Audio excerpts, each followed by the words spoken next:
Il y a une étude qui a été menée, c'est une analyse de contenu qui a été menée par un linguiste.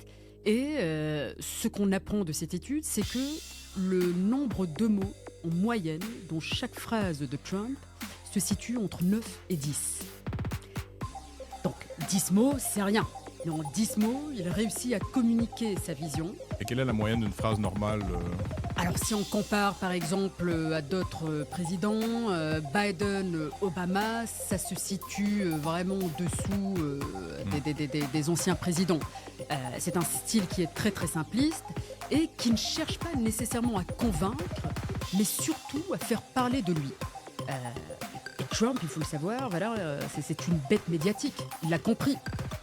Celui qui va gagner, c'est pas celui qui possède les arguments les plus puissants, mais c'est lui qui va savoir dominer le moment médiatique, qui va dominer la politique, qui va dominer l'attention. Donc il a tout compris. C'est une recette qui est simple, mais c'est une stratégie qui est bien rodée. Par exemple, il va utiliser des mots qui ont une charge très très connotée.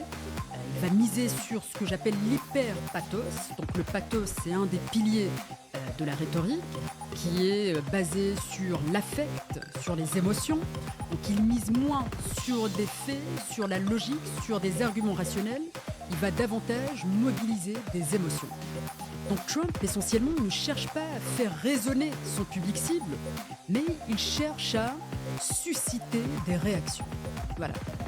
C'est bon ou c'est mauvais? Alors, ça dépend du point de vue, ça dépend à qui on demande. De son point de vue en premier, mais Alors, ensuite d'une autre. De son point de vue, visiblement, ça fonctionne comme recette. Ça fonctionne. Maintenant, qu'on vient le temps d'analyser l'état du débat public, c'est sûr que Trump, il va faire usage de plusieurs stratagèmes. Un des stratagèmes, c'est ce qu'on appelle le Gish Gallop. Donc le Gish Gallop, essentiellement, c'est on va inonder son adversaire de flots d'arguments. Donc on va le submerger, on va le bombarder d'affirmations. Et la conséquence, c'est que l'adversaire n'a pas le temps de réfuter dans le temps imparti. Et ça, c'est une technique qui est couramment utilisée par Trump dans les débats, que ce soit avec Kamala Harris, avec Joe Biden, ou dans les rallyes, ou bien dans des entrevues médiatiques.